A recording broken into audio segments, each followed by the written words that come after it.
The obstacles, the biggest obstacle is forgetting Krishna. Somehow or other, if we forget Krishna,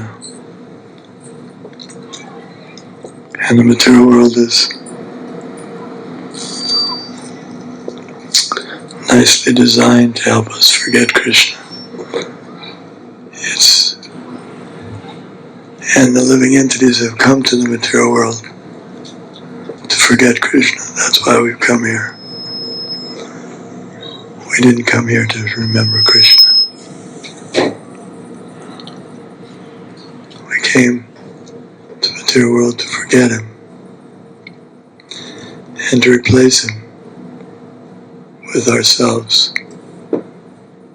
Instead of Krishna being in the center, we want to be in the center. And the more we get wrapped up in trying to be in the center, we become. And that's part. The other part is that when we forget Krishna, we try to replace Krishna with ourselves, but we're replacing, because of our illusion, we put our body, as being the replacement. And then if my body is the replacement for Krishna, then everything should be meant for pleasing my body. That means my senses. So sense gratification, trying to gratify my senses, that becomes the primary activity. And pleasing Krishna becomes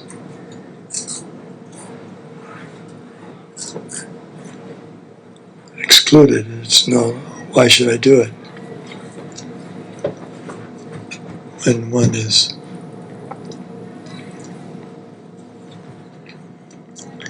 in ignorance, he can't understand what's the benefit of serving Krishna. What do I gain?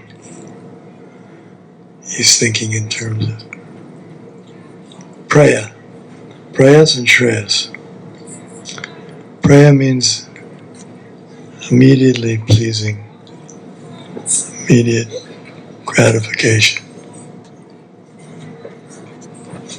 And shreyas means ultimate benefit. It's a great science how to bring Krishna into the life. And when one brings Krishna into the life, then Maya, the illusion, the illusory energy goes out. It's an inverse relationship in mathematics. When one side goes up, then the other side goes down. And as we bring Maya more into our life, then Krishna gets pushed out. So as the more we try to satisfy our senses, then gradually Krishna gets removed. It's like India. India's formerly a very Krishna conscious place, but now they're trying to bring sense gratification, modern sense gratification, in more and more. So Krishna is getting removed. It's like Bollywood. Krishna is not in Bollywood. And they like it without Krishna. They put beautiful women in place, beautiful men. And then they imitate Radha and Krishna. And then we imitate them. We imitate the actors who are imitating Radha and Krishna. Everybody's imitating Radha and Krishna, trying to make themselves the best enjoyer.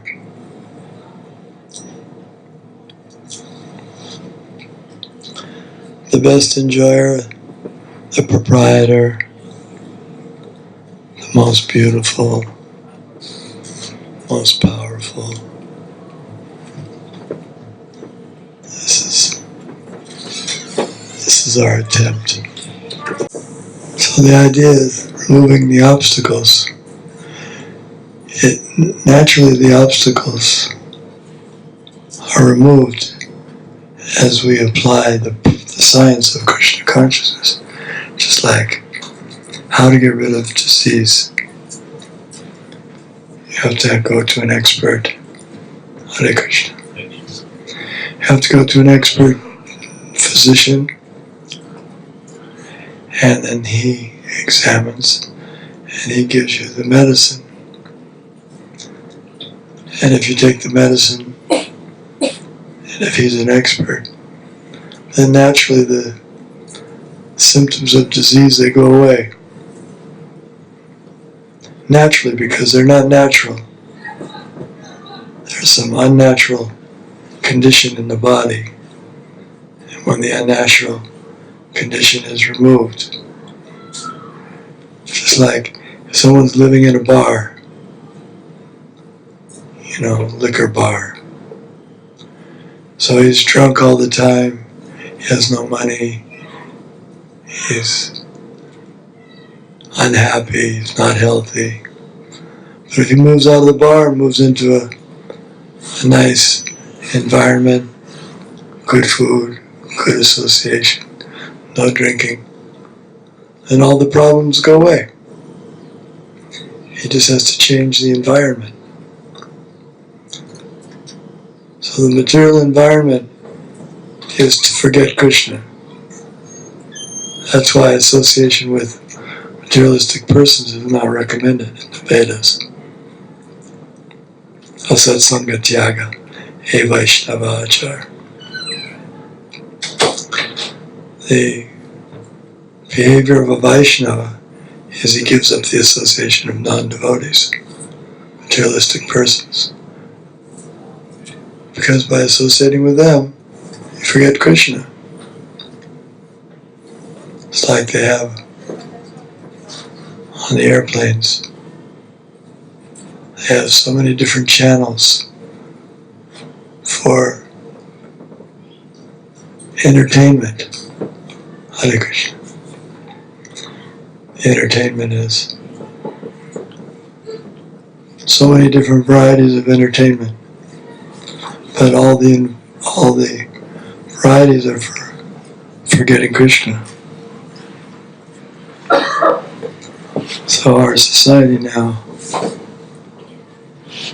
has practically banished God. God's almost vanished. Even in religion, if you ask them, what does God look like? How do we meditate on God? What is God doing?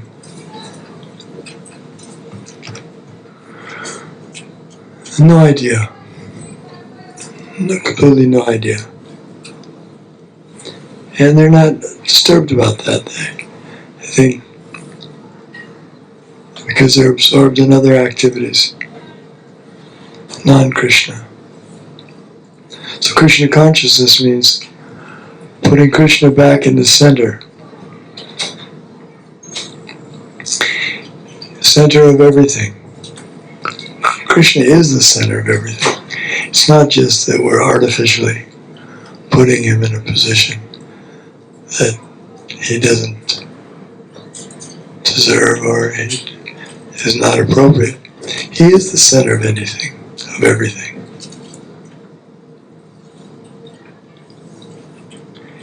if one understands the philosophy,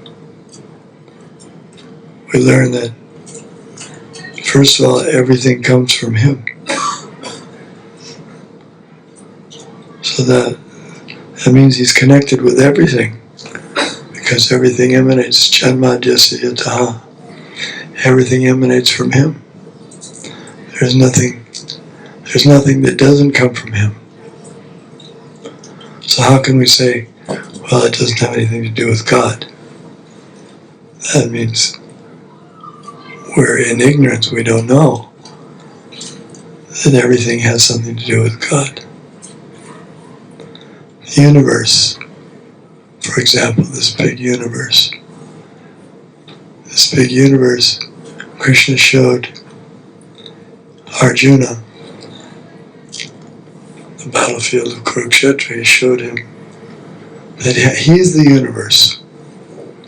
The universe is just his external form, his so-called material body. How can we say anything in the universe is separate from God?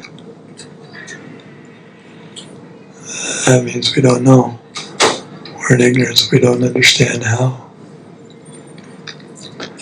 it's working, how everything comes from Him. Lord Brahma says,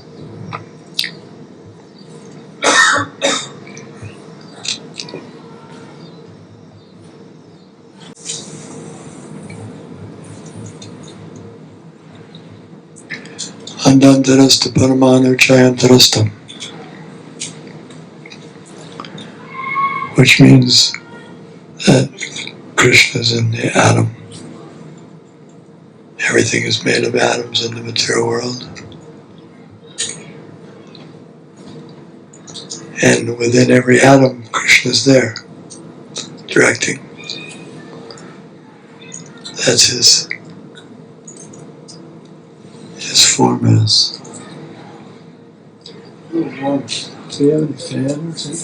He's in every atom.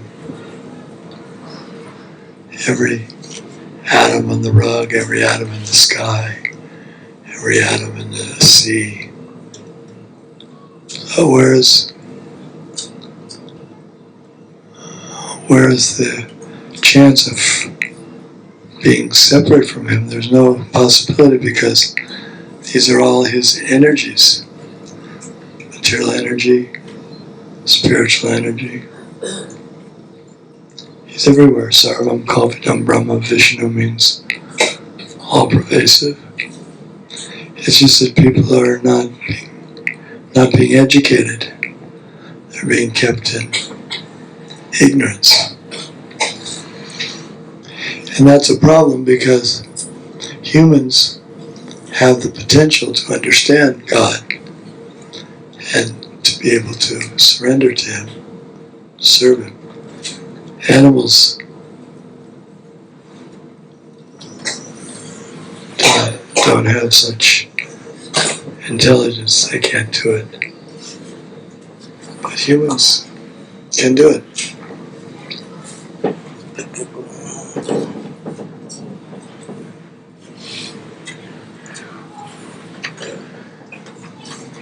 So it's a question of keeping ourselves in a healthy environment. And that's not easy in the so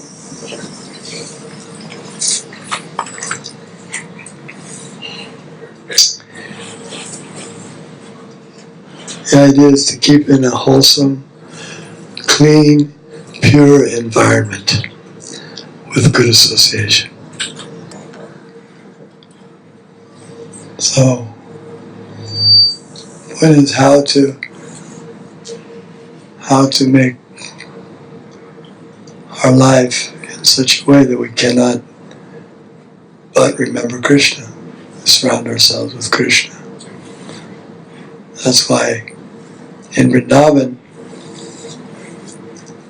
everyone loves Krishna, because everyone remembers Krishna, because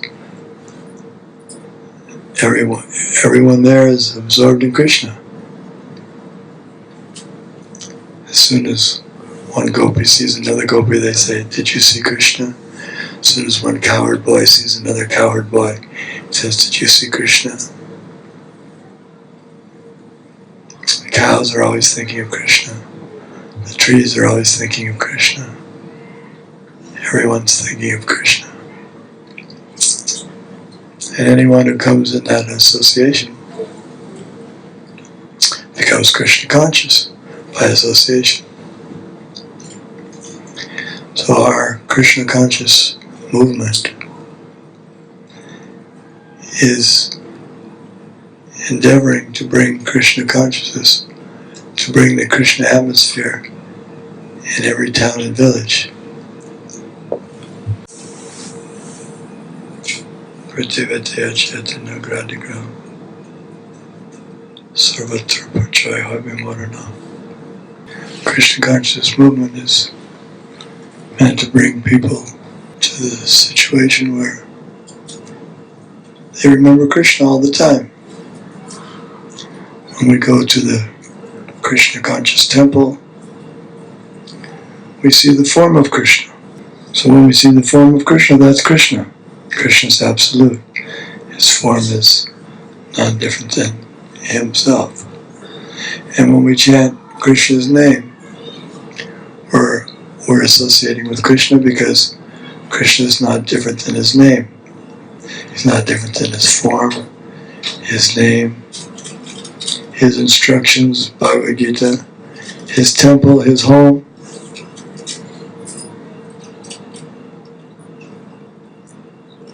His food, the remnants of his food is called prasadam. If we take prasadam, we remember Krishna. That taste is Krishna. That nourishment is also Krishna. But it becomes spiritual when Krishna is in the center. And it becomes material when Krishna is not in the center. So we have to learn how to keep Krishna in the center. Ishavasyam idam sarvam jatkincha jagatyam jagat tena jaktena bhunjita magadakashasvitanam. If Krishna is in the center, then we don't lose anything. We still get to eat. We still have friends. We can still exercise. We can still have family. Everything. But it becomes purified, becomes healthy. Family becomes healthy. Society becomes healthy. Myself, I become healthy physically, and I become healthy mentally, spiritually, because Krishna is the healing herb. And we become satisfied. People are not satisfied in the material world because they've left out Krishna. Krishna is like the one in numbers. If you have, and everything else is like zero. So if you have a big building, 0. 2 big buildings, 2 zeros. 25 big buildings, 25 zeros. How much is, anyone good in mathematics here? How much is 25 zeros in a row? Oh, now you gave it away. 25 zeros equals 0. Okay, what about 25 zeros times 14 zeros? 0.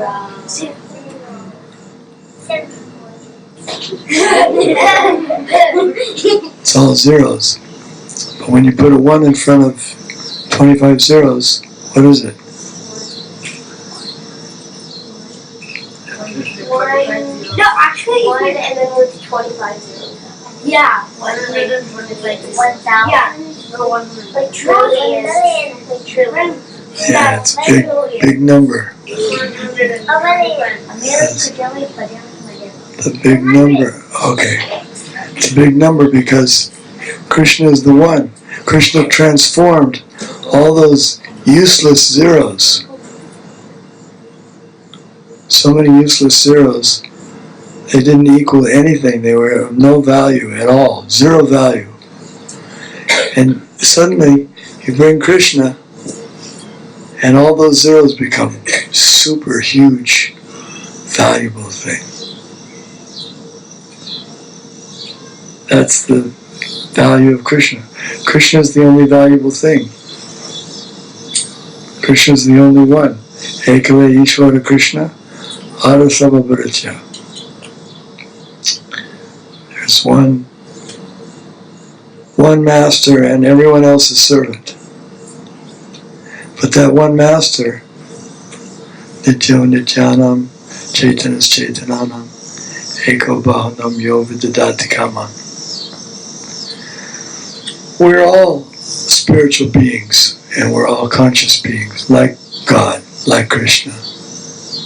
But one major difference is He's maintaining all the other living entities. We can't maintain ourselves. We think we are. We become quite proud of how well we've maintained ourselves and our families and our nations. But who supplied all the ingredients for the maintenance? How good would our maintenance be without sun? Did we create the sun? Did we create the rain? Did we create the earth? The air? Space? So why are we taking so much credit? We're thinking that we're very accomplished, very expert. We're thinking that it's ours. We're thinking this world is ours. In America they had a song, "This land is my land, this land is your land." From the Gulf Stream waters. What's the rest of it? Not so many. Who's singing it in music class? But I forgot. Do you know the whole song? No. Yeah, no, okay, so the point is, we're under the illusion that it's our country, it's our land. But when did it become our land? When we were born. And after we leave, will the land be ours? So it wasn't ours before, and it won't be ours when we leave. But in the middle, we're thinking, now it's mine. So that's a mistake. That's not correct. It's not our land. Nothing belongs to us. Everything belongs to Krishna. He's the owner. Sarvaloka Maheshwaram. Sarvaloka means all the planets. All the planets. He's the master of all the planets. He owns them all. So we're thinking we own this planet or we own this city or this whatever. Even this body. It's not our body. We think it's our body. It's only on lease. We're leasing this body. It's like you lease a car from Hertz. You lease a car, you rent a car from Hertz. You get to drive around, and people think, they look and they say, "Whoa, look at that nice car. That woman's got a beautiful car." And you get some pleasure out of that. Look how nice I'm driving. This is better than my own car. My own car is old clunker, but I rented this car from Hertz. Makes me seem like I'm more important. But actually, it's not my car. I'm just using it. And there are conditions for using it. If I don't follow the conditions of using the car, they take it away and I get penalized. I get in trouble. So we don't, and if I think I own the car, like the Hertz car, I say, okay, I'm going to make some money. I only paid $125 for renting this car for a few days. I can sell it for $20,000. It's a good business. And I try to sell the car. And if I actually do that, if someone else is so foolish that they buy the car from me without knowing that it belongs to Hertz, I get in trouble, he gets in trouble, everyone. It's not ours. It's not meant for us. We can use it under conditions. What are the conditions? Hertz says you can't take the car out of the country, can't drive the car in the water. You have to drive the car on the main roads. You can't go off into the hills. These are the rules. You've never rented a car from Hertz. These are the rules. If you break the rules, you get penalized, you get charged. If they find out, you drove on the street, you drove on the roads, on the off-roads, now you have to pay. But if you use the car the way they say, then okay, you can use it. But don't forget that it belongs to Hertz. Similarly, everything belongs to Krishna. Everything. So everything should be used according to his rules. He doesn't mind us using things.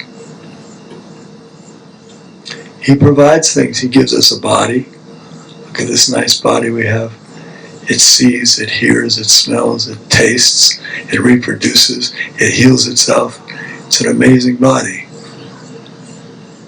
given to us by Krishna. But we forget Krishna and we just take the body and we think, now I'll exploit the body for my own purposes.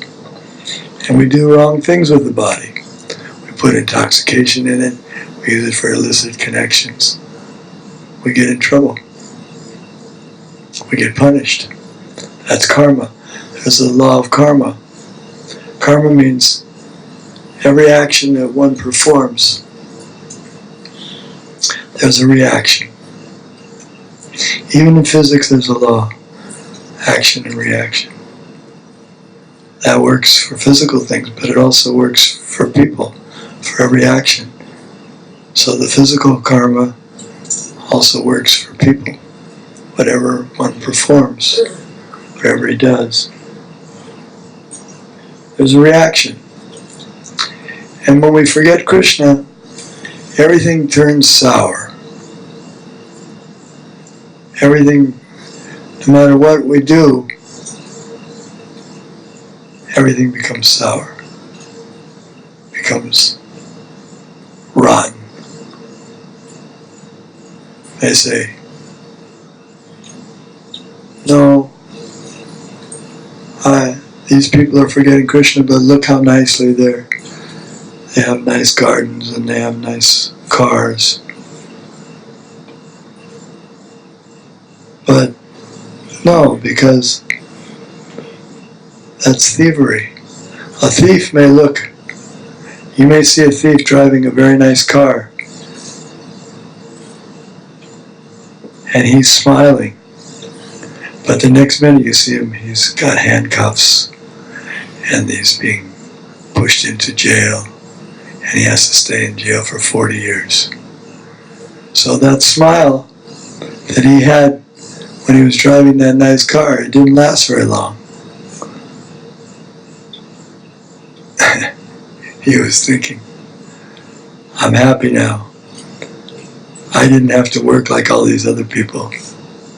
I just went in, pulled out a gun, took the money, and now I'm enjoying. But then you have to suffer. That's karma. You can't get away with anything. Whatever we do, we're responsible for that.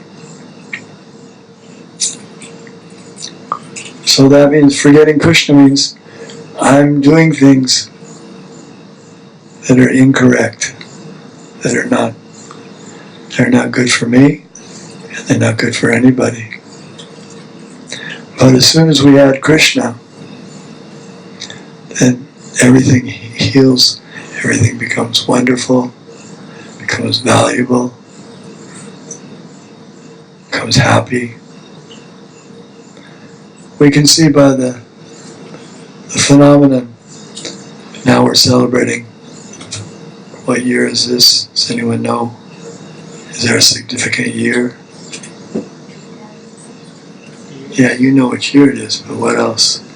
In relationship with ISKCON. 50 years. This is our 50-year anniversary. We started in 1966. 50 years in America.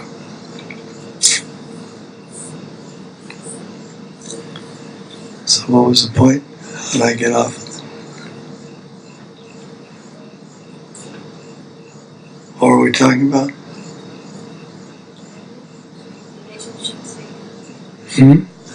Relationship with Krishna. We were talking about the robber stealing the money and how he was Karma. You were talking about karma. How everything comes back and you have to pay for everything. Whatever, it doesn't go away. It stays there. Right. And then what after that?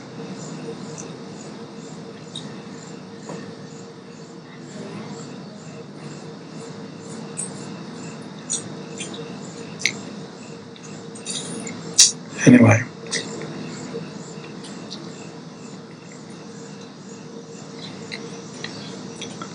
So the idea is, when Krishna is present and everything becomes nice, everything becomes, because he really is the owner. Oh, I know, I was giving the example of the man who stole the car.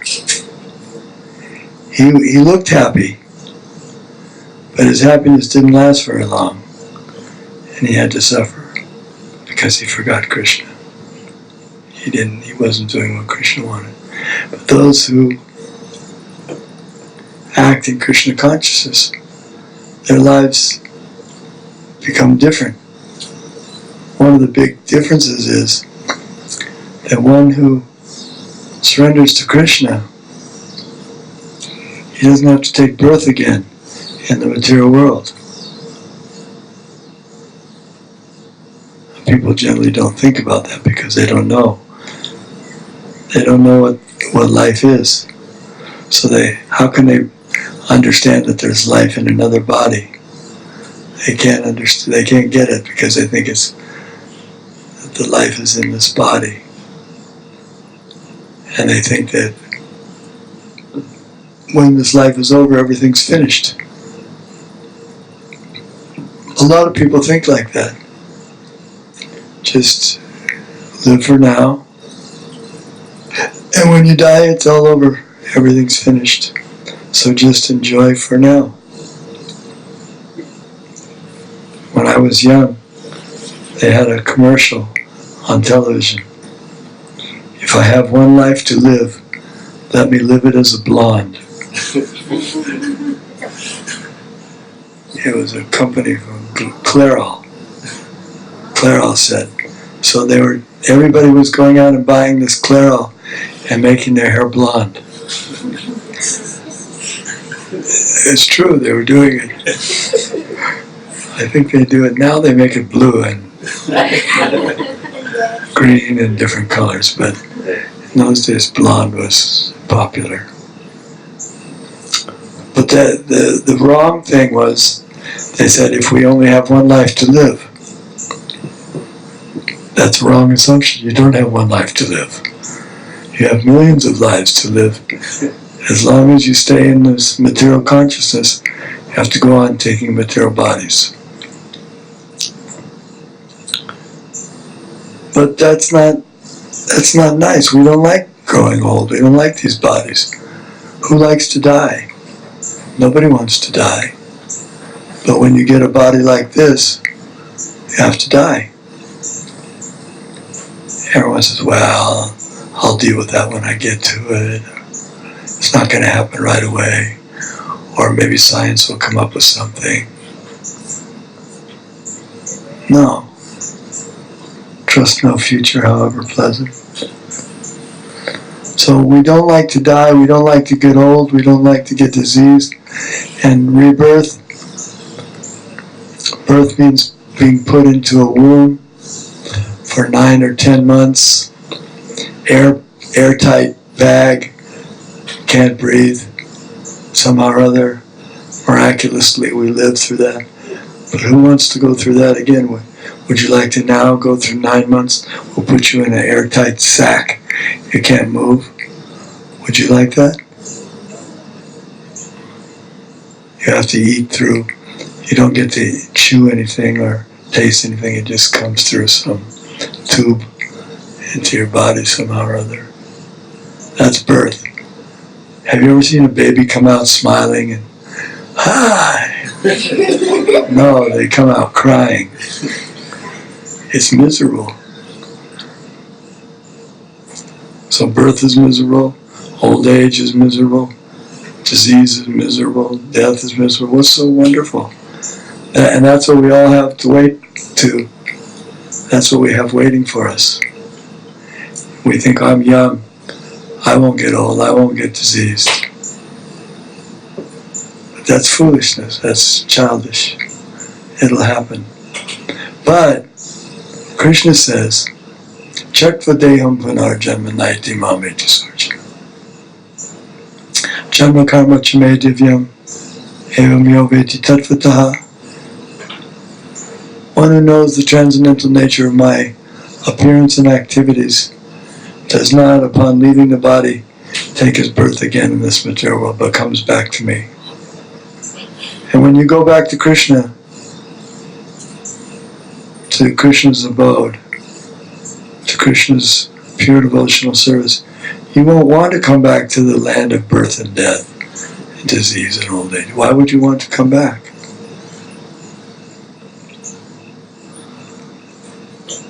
No sane person. So what's happened is the whole world is filled up with insane people.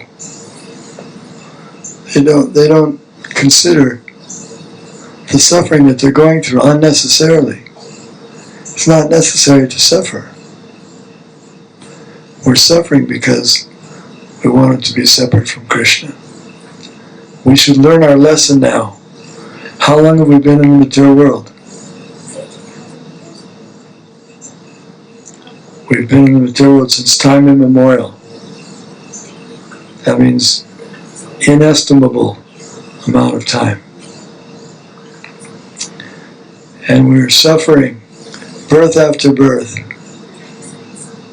And we're not learning our lesson. We keep flunking. Just like someone who's 47 years old and he's still in first grade. Say, wow, 47, he's still in first grade.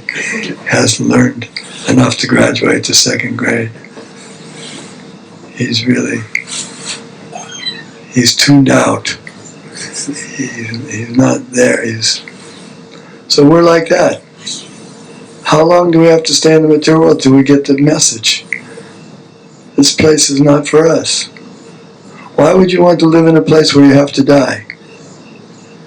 If you had your choice. People think, well, we have no choice. We're brought here, and that's it. We don't have any choice on it. But that's not correct. We do have a choice. Krishna is saying, Sarva Dharman Parichaja. Who knows this verse? Go ahead.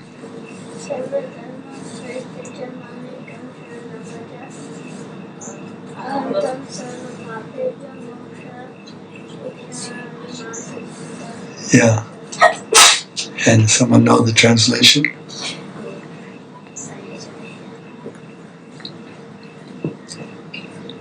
Krishna says, just abandon all varieties of religion and surrender unto me. I will protect you from all sinful reactions.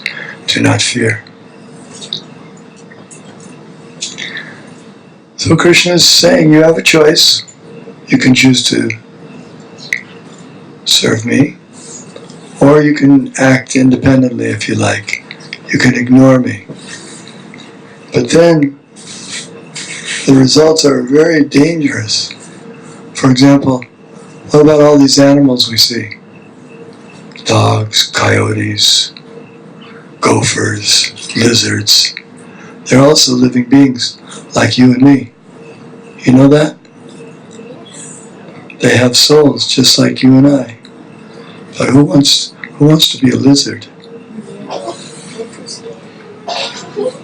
Yeah, we don't want to be a lizard. We don't want to be like that.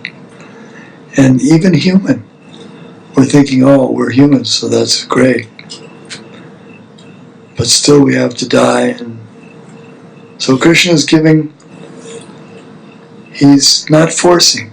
He's God, but he's not a bully God. In other words, he's not forcing us. He's God, but he's giving us free will. You can be with me, live with me in my planet, and my associates. No more disease. His planet, there's no disease. His planet, there's no old age, there's no death. So intelligent persons, they prefer to go there, to live there.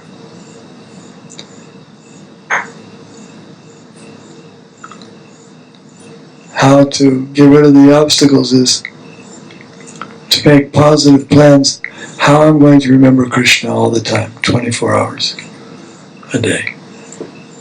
Satatam kirtiyanto mam itantascha dridivataha namasyantascha mam nicha tashanticha ramanticha.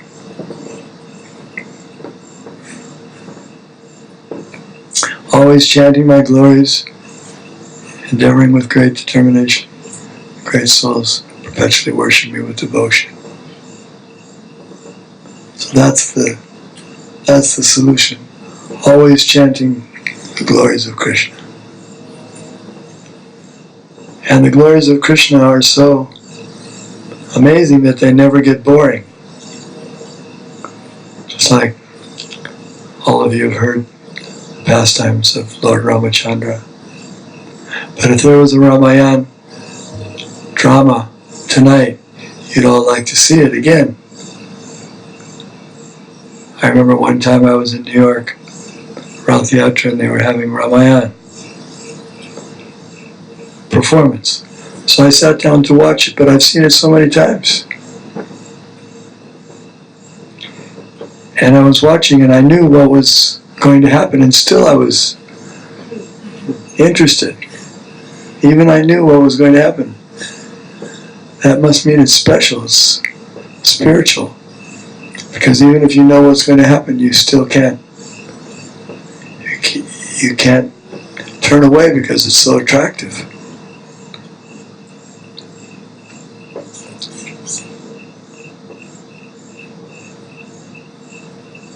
So the main thing is to get rid of the obstacles, is to learn the science of how to remember Krishna, how to think of him all the time.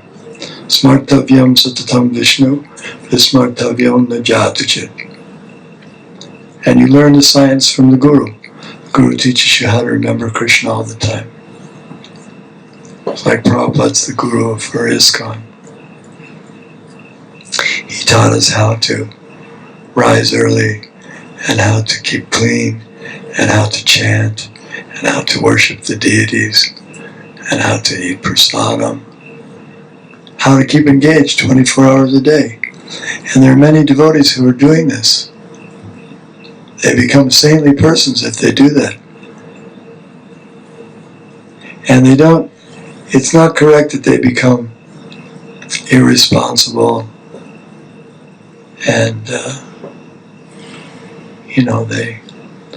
they don't perform their duties properly. No, they perform their duties. Just like I know so many devotees that everything they do, it's all related to Krishna, but yet everything they do is good for society, is good for the people, it's good for them, it's good for their family. Everyone benefits. when someone does something in Krishna consciousness. It's not that someone does something Krishna conscious and then something else is neglected. No. Krishna conscious activity doesn't neglect anything. It's the best service. Just like if you have $1 million, you don't have to worry about your $100 problems. It's all included. Whatever problems you think, oh, I need $100, I have to pay a bill. And I said, but you have $1 million. I know, but I need 100. No, it's included. Hundreds included, thousands included, 10,000s included, 100,000s included. Krishna consciousness includes all the beneficial things. You don't have to worry about them. How to take care of how to be popular, how to pass the exam. Just be Krishna conscious and everything will be nice. All your desires will be fulfilled, and even more than you could desire, more than you thought. Krishna has 10 hands in some of his incarnations. And with his 10 hands, he can give you more than you can hold. And with his 10 hands, he can take away more than you can protect. So if Krishna wants to take something away from you, you can't stop him. And if Krishna wants to give you something, he can give you so much. So these are a few ideas. Now if we have any discussions or questions. Like, you see some devotees, senior devotees, but somehow they fall down from the position. So what's going wrong? Yeah. It's tough. It's tough. The material world is a vicious place. Maya's Durga. I was just reading about Bhadrakali today. You've heard of Bhadrakali? There was a battle going on. Pradyumna and his sons and his brothers were fighting against some big demons. And then Bhadrakali came and she started. And her friends, her associates, the witches, Pishachas, Vedala, all these ghosts, spirits, they came and started eating the bodies and drinking them. So what was your question? So, even advanced devotees? Yeah, it's a difficult place. That's my point, that she's in charge of this world. It's a difficult place. We've fallen in, it's like falling into a deep, dark well. Imagine you're out in the forest and you suddenly fall down 50 feet and you splash into some water and it's just a narrow well and the sides are all slippery. You can't get out. You're in the deep dark well. What are you going to do? You can cry.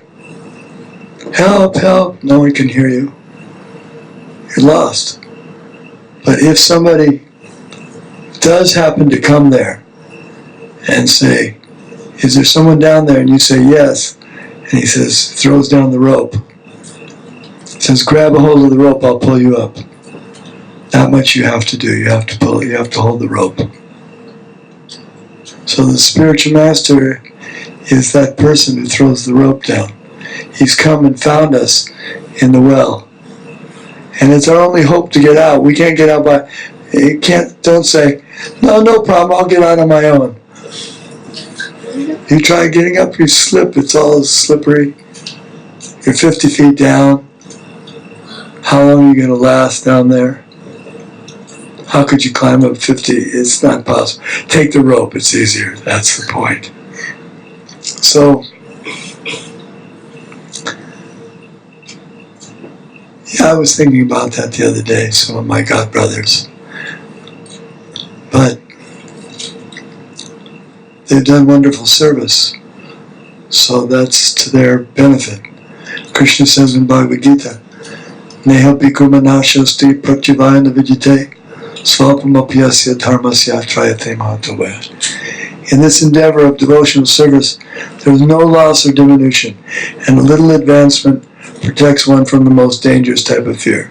In other words, let's say they did 20% devotional service in their life. That's their eternal benefit. And when they begin again, they'll begin at 21%. But many of them, they may get sidetracked for some time, but then they come back. And that's a wonderful thing. It's difficult to drive Krishna out of your life completely because he's so attractive. Everybody admits that when they were the most Krishna conscious, it was the happiest time of their life. But our conditioning is very strong, and Maya is very strong. But still there's no loss. If one performs devotional service, even a little bit. There's a nice verse by Narad Muni. Tyaktva swadharmam charanam vajam hare Prachana Bhakvota Pateta Toyati Yatra Kva Baba Dharma Buddha Mushikim Kavarta Abto Bhajatam Swadharmata. If one takes the devotional service, giving up his material responsibilities, and if he falls down, there's no loss. On the other hand, if he's very good at all of his material responsibilities, but no devotion to Krishna, what does he gain?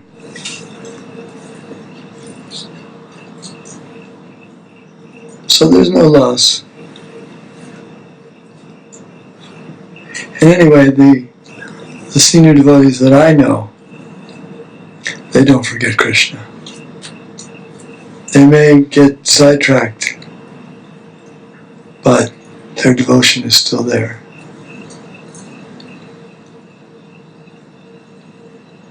And they're going on with their service. And if one becomes proud or careless,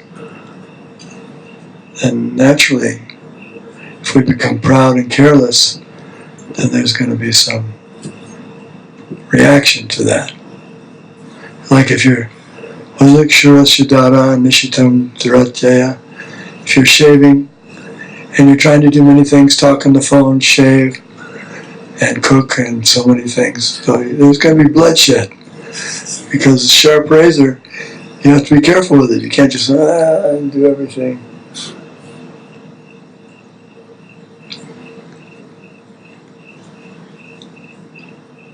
So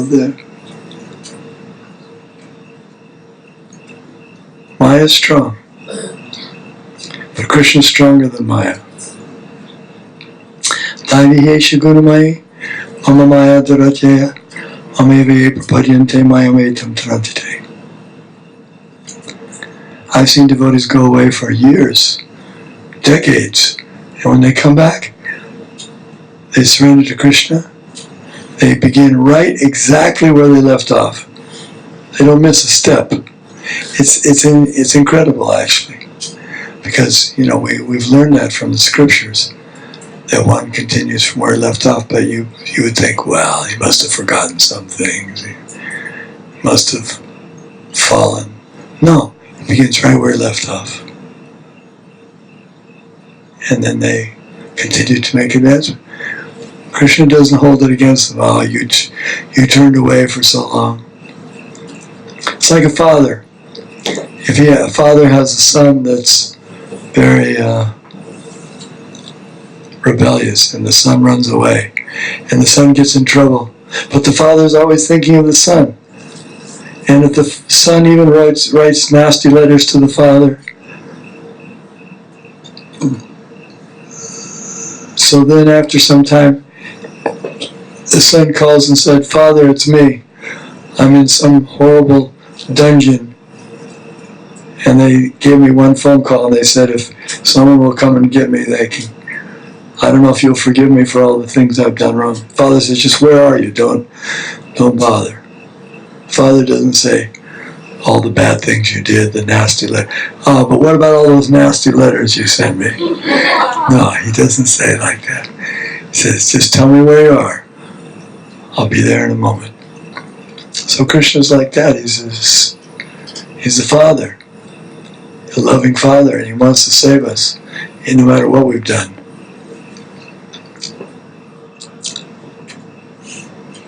Maharaj, when the devotee is actually falling down, so is it Kali testing you, or is it tempting you, or is it Krishna taking your test? No, it's our mistake. It's not Krishna's mistake. And it's not Maya. She's doing her job nicely.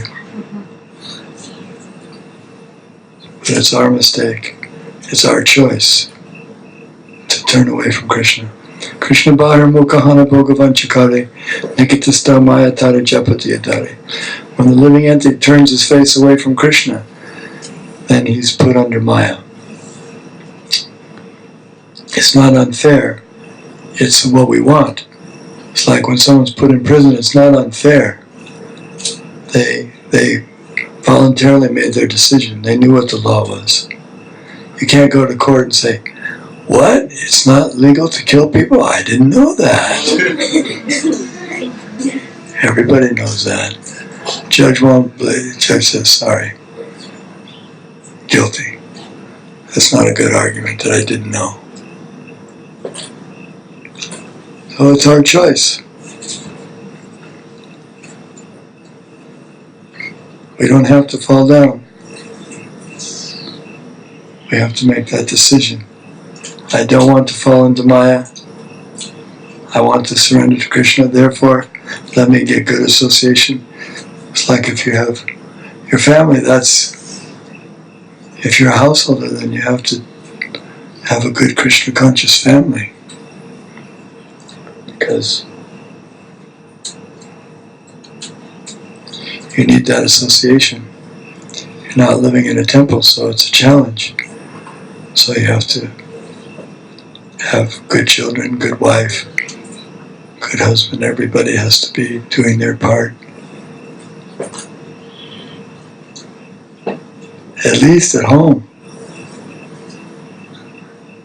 If not at school, if not at work, at least at home we have to have. Home has to be a nice temple. How to do that, it's a great science. How to mold one's life so that he can always remember Krishna. I remember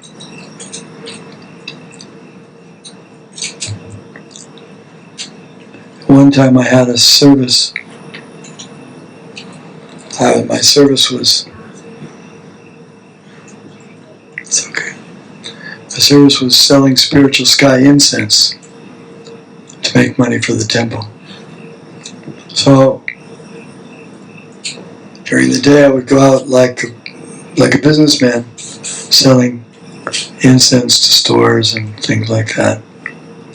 But I had my morning program before I went out. I did my rounds. I had my RT and Bhagavatam class wherever I would travel. I would take prasadam and then go out.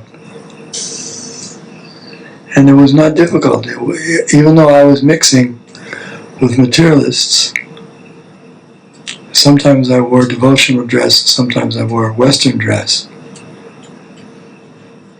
But it didn't matter because I was spiritually protected. I was chanting my rounds, following the principle.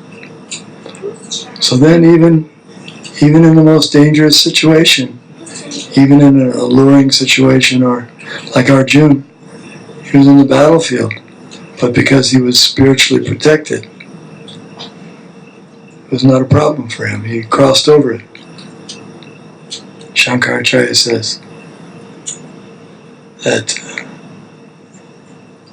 On the other side, there was Drona the alligator or something. They gave different analogies. Duryodhana the whirlpool. It was a very difficult battle, but because he was Krishna conscious, he crossed over. Krishna was the ferryman. Krishna carried him across. So Krishna will protect us if we take shelter of him. Other questions?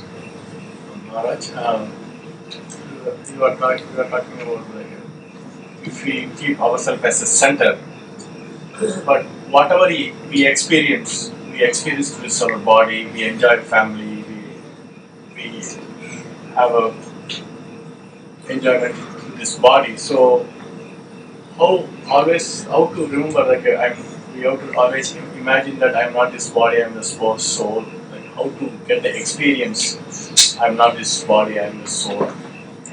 Yes, you get the experience by carrying out Krishna's instructions. That's it. In other words, let's say you join the army. So you may say, well, I'm used to doing things on my own. They say, yeah, I know, but you're in the army now. Take this gun, go run, do this, dig a hole. And you say, but I'm not used to it. Do it. And you do it, then you realize what it means to be a soldier. You're in the army. You have to follow. So by following their instructions, you forget about, well, I was going to go to the football game last week, and I'm going to go to Hawaii for a holiday. Forget all these selfish things. You do what they want. But there's happiness. They also have joy. That's a crude example I'm giving, because Krishna consciousness is not like the army, but I'm giving the idea that to be fully absorbed in it, then you have to act on it. So if you act on what Krishna wants, Krishna doesn't want us to suffer. Krishna wants us to be happy. But he wants us to be happy in wholesome, good ways, just like a parent.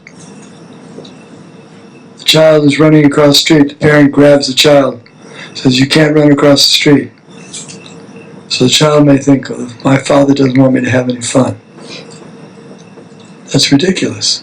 Father doesn't want you to get run over by the car. Father wants you to have fun, but not running through the street. So Krishna wants you to have an enjoyable time, but not in activities that are harmful. So, you act on Krishna's instructions. Krishna's instructions, the Shastras, the Guru, Sadhu Shastra Guru. Follow them. Then you're safe. Then the enjoyment that you get, it'll be transcendental enjoyment, and Krishna will be pleased with it. Krishna wants you to be happy, but happy in spiritual bliss, not material.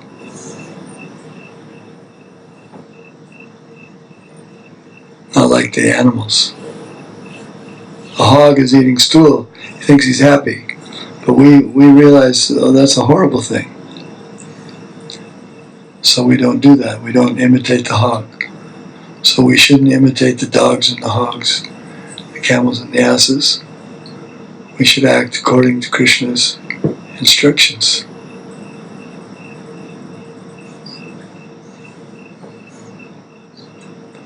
Okay, we'll go around the room. What was the question over here?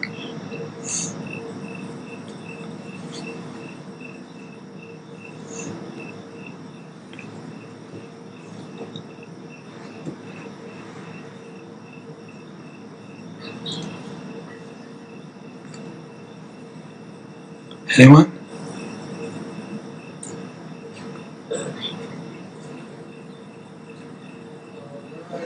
You mentioned that because you were speaking about karma, and you mentioned that also this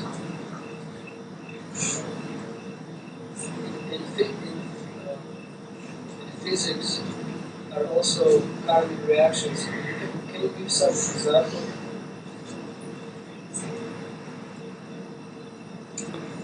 That we have probably people here better give a physics example.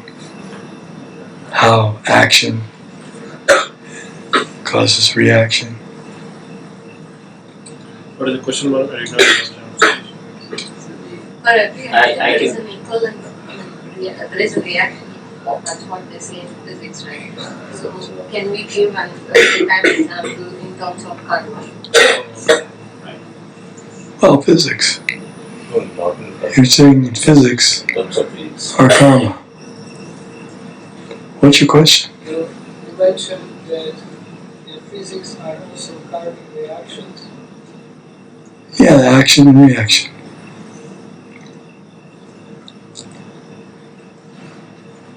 Well, just like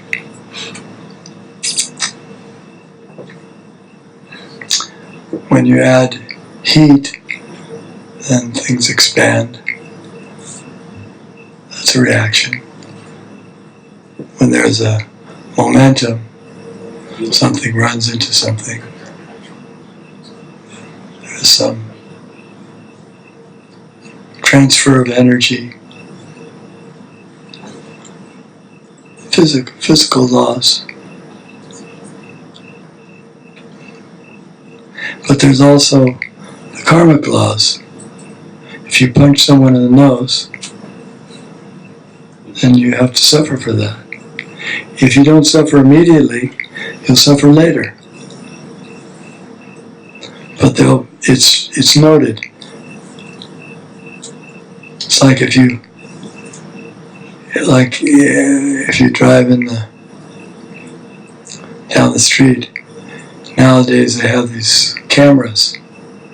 So the camera clocks how fast you're going, and then they send you a ticket. You may think, I made it very fast today. I went over the speed limit and I got away with it. But then in the mail you get the ticket. $80.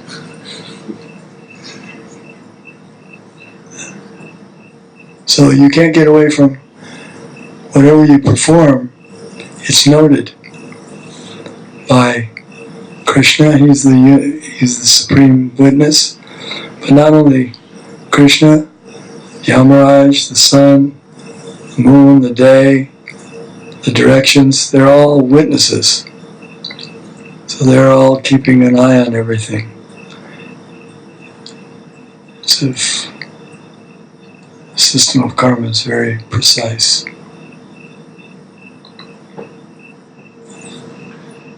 How do you convince one? Sometimes it's not. We don't seem to be convinced of law of karma. Seem everything is fine now. So how do you know it's coming back or?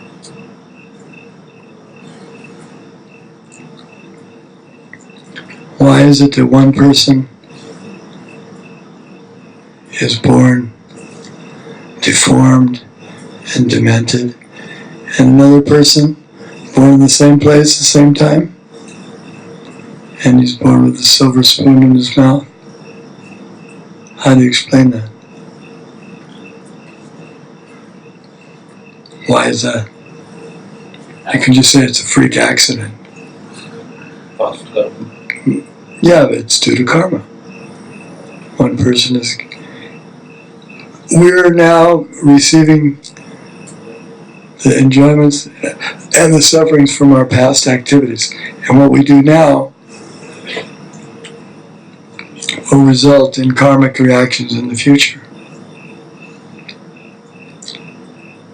So if I'm getting karma, and so I lose something, I lose my wallet, and I become angry, and then I go steal someone else's wallet. That means I'm suffering from the karma from my past, but because of my nonsense, now I'm stealing someone's wallet again. I'm going to get in more trouble in the future. So karma, we see it to some extent. Even in this world, we see it day by day. Someone, He steals, he gets put in jail. He's not in jail by accident. It's not that somebody accidentally put him in jail. He misbehaved, and now he's getting the karma. So we get karma now, but it's not just in this life. It carries over. What's left over, the karma that's left over that I haven't gotten the reaction for, I get in my next life.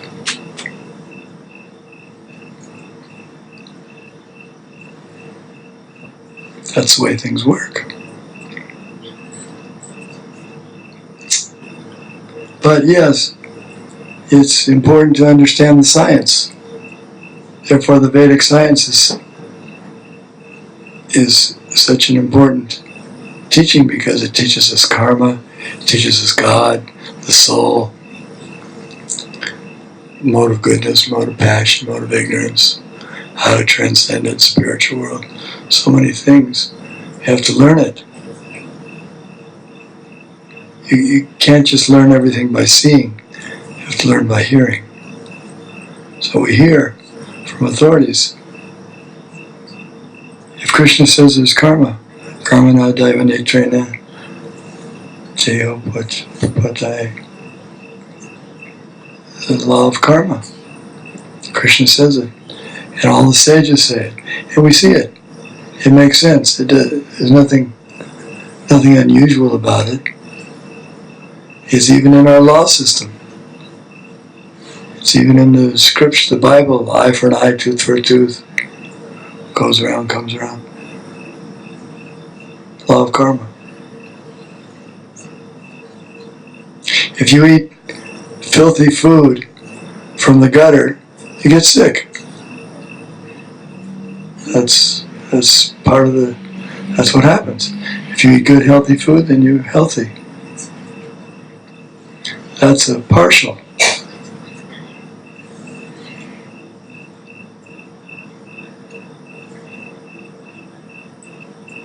Is there a way to predict reactions, like when good reactions are going to come, when bad reactions are going to come from previous life?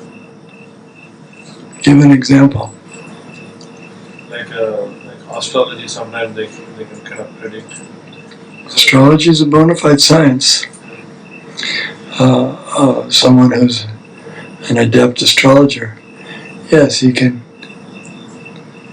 calculate your future. He can calculate your past, your present. It's a bona fide science.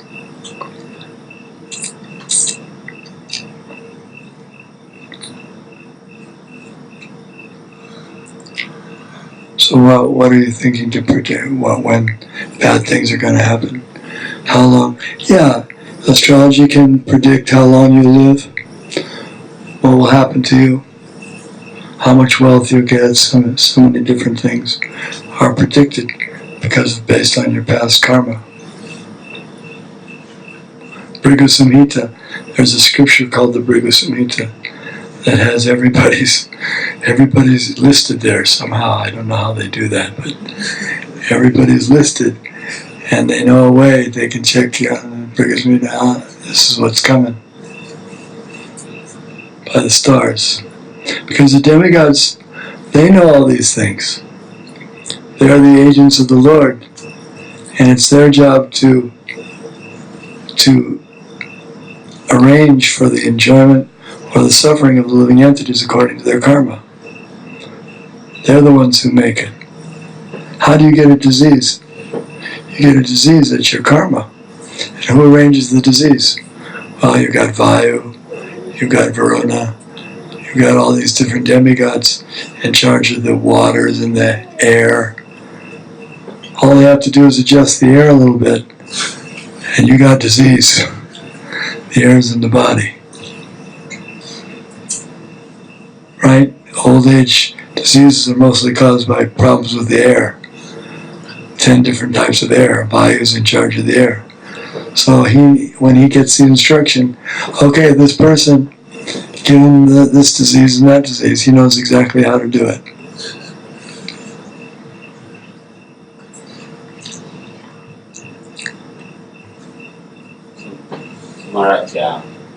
actually went to one of those guys who claim they have Prabhu Sanhita, and that they give all that past, present, and future. So I was able to, sit through that whole session. They ask you for a number, and they start on a lot of things, but fairly accurate. I mean, I can tell you that. But my question is, can you change your future, or is it already defined? If what I am doing today, is it really driving my future, or is it already defined because it was supposed to happen like this? Certain things are inevitable. Nothing you can do about them because they're karma. But how you respond to them, how you respond to that circumstance determines your future. It's like if you get on an airplane to Hawaii.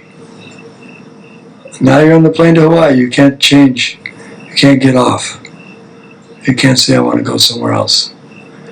But, so that choice you made, that's your karma. You're going to Hawaii. Now, you still have some choices. While you're on the plane, you can sit down quietly, read a book or something like that, or you can try to pickpocket it there, person sit next. So if you pickpocket, and then you get off and you think, I'm almost off the plane now, and then he says, wait a minute, my wallet's missing, and then somebody grabs you, then you get put in prison. So you had choices. You misused your choices. You could have just read the book, but instead you tried to pickpocket. So going to Hawaii was not a choice that you could change. But on the way to Hawaii, you had different choices. And if you use them nicely, you get good results. Should you even worry about the future then, once you have kind of devoted yourself to Krishna? One who's in Krishna consciousness, he's not so much worried about the future or the past or the present. Bhaktivedanta Thakur said, forget the past that sleeps, and ne'er the future dream at all, but act in times that are with thee, in progress they shall call. So devotee is engaged in devotional service on the eternal platform. He's not interested in past, present, and future, material platform.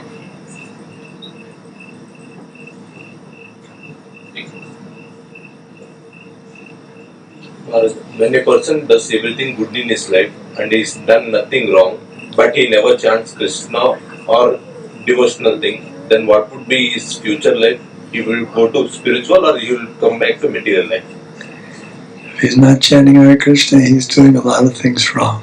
No, he is not doing that one thing, but he is doing that one thing is very important. That's the thing. Because in the material world, he feels that he is doing all the things correct. He thinks. He thinks. That's what I'm saying. Yeah, but maybe he's not correct. He's not. He doesn't know. What about all the little creatures he's stepping on when he walks down the street or jogs down the street? So is he responsible for those? No, but yes, he is. Yeah. He's responsible for those acts. What about the food he eats? Krishna says in Bhagavad Gita, one who eats food that's not offered first for sacrifice eats verily only sin. So he's responsible. He's culpable for all those misdeeds. For forgetting Krishna, that's the greatest misdeed. He forgot Krishna. He's thinking he's good, but he's not good. But once we do all these misdeeds and again chant Krishna, then it will be good again. Yes, then it's cleared off. Krishna says, I will protect you from all sinful reactions if you surrender to me. So yes, it's wiped away, clean slate. All the karma is wiped off. That was the point we made in that other verse. One who performs all of his duties perfectly, but he's not a devotee, he didn't gain anything. But one who performed devotional service, even if he fell down due to being immature, there's no loss.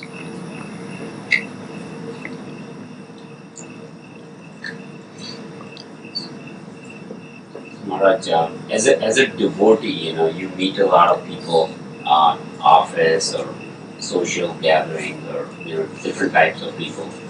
Should you be very open about, because you feel all the time now, because you want to talk to people about it, you want to tell them, no, this is not right, this is how you should do that. But when should you restrain yourself? And maybe don't tell your boss.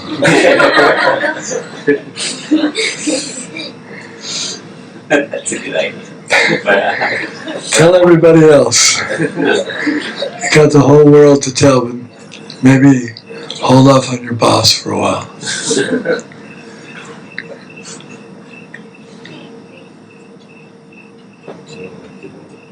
Prahlad Maharaj was so bold, though, he even told his father.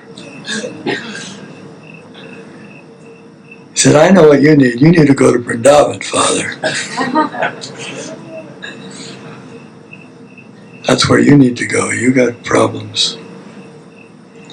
He wasn't afraid of his father, but that's Prahlad Maharaj. So it depends on our situation. A couple of colleagues of mine, they already think I'm part of some cult.